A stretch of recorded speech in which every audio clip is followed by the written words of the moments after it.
But ஆனால் அவன் வந்து very few books he has read on film making, like Save the Cat அந்த மாதிரி 2-3. So he is so meticulous about his character.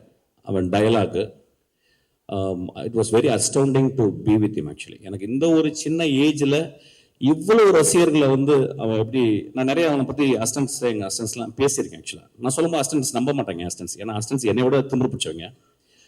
அவன் இல்லைடா அவன் ரொம்ப பிரைட் ஃபெல்லோடா, அவனுக்கு ரொம்ப இருந்தான். சார் என்ன சார் சொல்கிறான், என்ன பெரிய வெங்காயமா சார் அப்படிமா? இல்லைடா வெங்காயம் தான் அவன் வந்து அவனோட டெடிக்கேஷன் நான் பார்த்தேன்டா. அப்புறம் ஒரு ஒரு ஒரு குசாட்டிக் சென்சிபிலிட்டி அவன்கிட்ட இருக்கு, ஒரு சென்சிபிலிட்டி, ஒரு மாதிரி சென்சிபிலிட்டிடா அது வந்து அவன் டெவலப் பண்ணியிருக்கான்.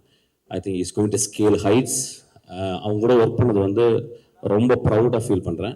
அதுக்கப்புறம் தம்பியோட ஒரு நாள் அவங்க கூட ஒர்க் பண்ணேன். ஸோ ஐ திங்க் நாங்கள் ஒர்க் பண்ணிகிட்டே இருக்க போகிறோம் நிறையா ஆஸ் அன் ஆக்டராக. சூப்பர்டா, பியூட்டிஃபுல்டா, லவ் யூ. உனக்கு நீ 200 வருஷம் வாழணும். நீ ரொம்ப நல்ல பையன், இதே மாதிரி இருடா, இன்னும் ஒரு 50 வருஷம் ஆனாலும் அப்படியே இருடா. உனக்கு வெற்றிகள் வந்து குமிஞ்சிக்கிட்டே இருக்கும் உனக்கு ஆக்சுவலாக.